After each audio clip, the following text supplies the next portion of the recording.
wabarakatuh. Saya Intan Permatasari, NIM 34 2018 006, mahasiswa semester 6, Prodi Pendidikan Biologi, Fakultas Keguruan dan Ilmu Pendidikan, Universitas Muhammadiyah Palembang. Pada kali ini, saya akan membuat video untuk tugas ujian tengah semester mata kuliah evolusi. Selamat menyaksikan videonya. Baiklah, di sini saya akan menjawab pertanyaan ujian tengah semester mata kuliah evolusi.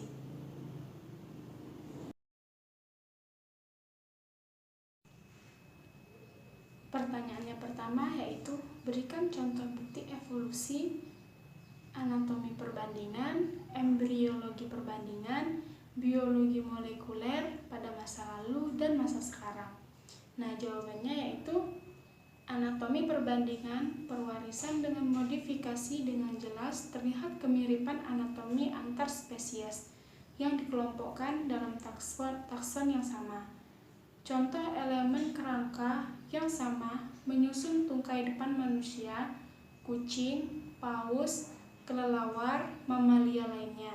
Kemiripan dalam ciri khusus yang dihasilkan dari nenek moyang yang sama disebut homologi, dan tanda-tanda anatomi evolusi yang sama disebut struktur homolog.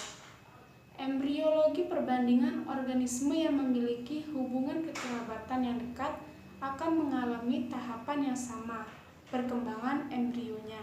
Sebagai contoh, embrio vertebrata yang mengalami suatu tahap di mana mereka memiliki kantung insang di kantung tenggorokannya.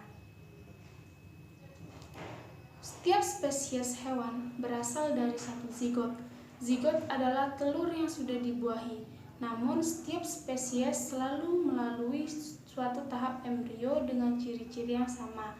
Bukti embrio menjadi penting evolusi karena perkembangan embrio merupakan pengulangan secara evolusi. Ontogeni adalah perkembangan individu suatu spesies mulai dari telur sampai dewasa. Filogeni adalah perkembangan spesies dalam proses evolusinya. Pada tahap-tahap tertentu, embrio spesies mengulangi evolusi nenek moyangnya. Dengan kata lain, ontogeni merupakan rekapitulasi runutan peristiwa evolusi dalam filogeni. Selanjutnya, biologi molekuler. DNA dan RNA terdapat setiap organisme hidup dan sepanjang pengetahuan kita mengandung mekanisme pengkodean hereditas yang sama. Selanjutnya, sebagian besar vertebrata mempunyai hormon-hormon yang sama atau mirip. Prolaktin misalnya terdapat pada berbagai vertebrata seperti ikan, burung, dan mamalia, meskipun fungsinya pada masing-masing berbeda. Hormon diwariskan dari nenek moyang yang sama, tetapi dengan fungsi yang berupa sesuai dengan cara kehidupan setiap hewan. Masa lalu dan sekarang, biologi molekuler memandang proses perkembangan organisme yang ada saat ini adalah merupakan hasil perkembangan makhluk hidup sebelumnya. Genetika modern juga memberikan bukti kuat adanya evolusi. Semua makhluk hidup menggunakan kode genetika yang sama dalam mensintesis protein. Kode genetik yang sama menunjukkan bahwa semua makhluk hidup berevolusi dari satu organisme yang menggunakan kode genetika yang sama. Ahli biokimia juga telah membandingkan urutan asam amino dari protein yang ditemukan pada organisme yang berbeda. Organisme yang memiliki hubungan kekerabatan yang dekat biasanya memiliki protein dengan urutan asam amino yang sama. Pada organisme yang jauh kekerabatannya, urutan asam amino dari proteinnya memperlihatkan banyak perbedaan. Pertanyaan yang kedua yaitu berikan contoh genetic drive, efek leher botol, dan efek pendiri di Indonesia. Jawabannya yaitu yang pertama, efek leher botol. Contohnya yaitu adanya kebakaran hutan, banjir, dan gempa bumi yang dapat mengakibatkan penurunan populasi secara drastis. Akibatnya, individu-individu yang selamat tidak lagi dapat mewakili variasi genetik yang pernah ada. Bahkan, mungkin alel dengan sifat tertentu yang khas hilang sama sekali. Seperti namanya, efek bottleneck. Ini sudah disebabkan oleh intervensi manusia di alam. Ada beberapa contoh lainnya, yaitu yang pertama, anjing laut, gajah utara sebagai hasil dari perburuan aktif dan pemusnahan hewan-hewan ini pada akhir abad 19. Dari 150.000 hanya 20 individu yang tersisa. Yang kedua yaitu ada bison Eropa dan Amerika. Pada awal abad ke-20 hanya ada 12 bison Eropa dari 3.600 dan 750 spesies bison Amerika dari 370.000. Yang ketiga, penyu raksasa di Kepulauan Galapagos, dan yang keempat, perburuan gajah laut di California. Yang kedua yaitu efek pendiri.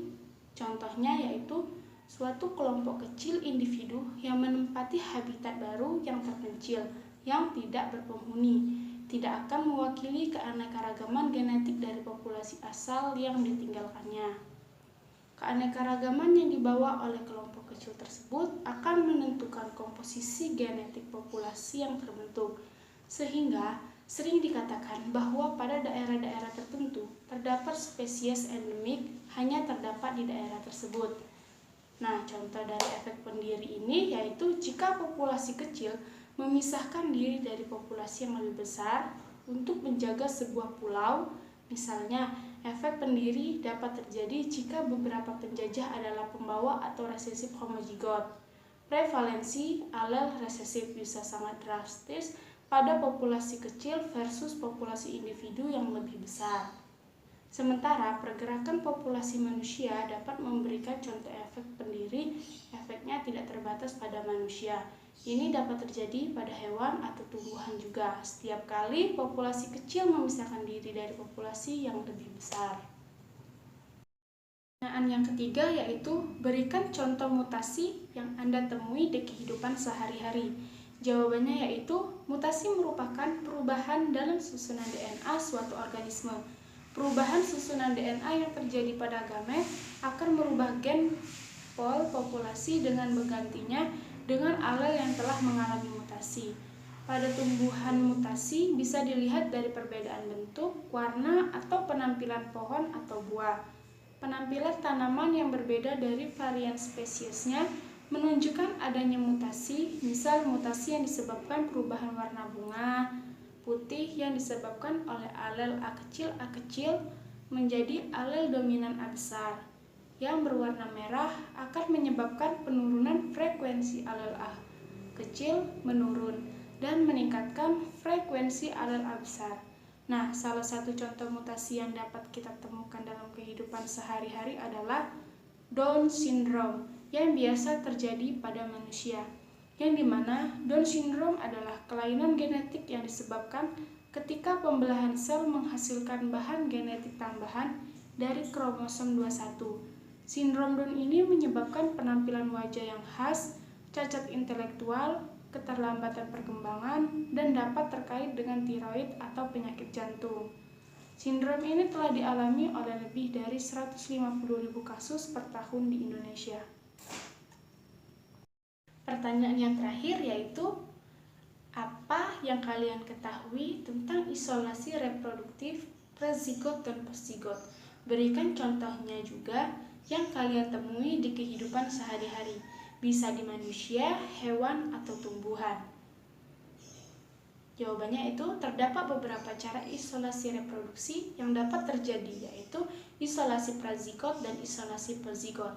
Isolasi prazigot adalah isolasi yang terjadi sebelum terjadinya fertilisasi. Adapun isolasi postzigot terjadi setelah terjadi fertilisasi. Isolasi prazigot yaitu mencegah terjadinya perkawinan individu. Isolasi ini dapat ditimbulkan sebagai akibat isolasi ekologi, isolasi perilaku, isolasi mekanik, dan isolasi temporal musim. Yang pertama, isolasi ekologi. Isolasi ini mengakibatkan dua populasi yang terpisah oleh habitat yang berbeda tidak dapat melakukan perkawinan pada daerah geografi yang sama. Masing-masing mengembangkan perbedaan yang besar sehingga tidak dapat dikawinkan lagi. Contohnya, katak pohon yang hidup di atas pohon dan kodok yang hidup di kolam atau air tanah, jika dipertemukan tidak akan terjadi perkawinan akibat isolasi ekologi yang telah berlangsung lama. Yang kedua yaitu isolasi perilaku. Isolasi perilaku terjadi jika dua populasi yang berkerabat memiliki perbedaan kebiasaan dalam melakukan perkawinan. Dengan adanya perilaku ini, reproduksi hanya dapat terjadi antara populasi yang dapat mengerti perilaku tersebut. Contohnya, terjadi pada burung dan ikan. Yang ketiga yaitu isolasi mekanik. Isolasi mekanik adalah isolasi yang menyangkut struktur tubuh dan perbedaan sel kelamin yang membuat tidak terjadinya reproduksi. Contohnya, terjadi pada bintang laut, landak laut, dan hewan echinodermata lain yang melakukan fertilisasi eksternal. 4. Isolasi temporal. Isolasi ini terjadi akibat perbedaan waktu kematangan antara jantan dan betina. Hal ini menyebabkan fertilisasi tidak akan terjadi. Contohnya, terjadi pada spesies Pinus radiata dan Pinus muricata. Keduanya tidak akan pernah dapat melakukan fertilisasi silang karena kematangan reproduksi Pinus ari di atas terjadi pada awal Februari dan Pinus muricata terjadi pada akhir April.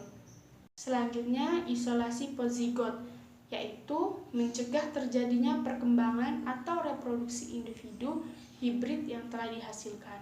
Isolasi ini dapat terjadi melalui invibilitas hibrid, kematian hibrid, sterilitas hibrid, dan penurunan kualitas hibrid.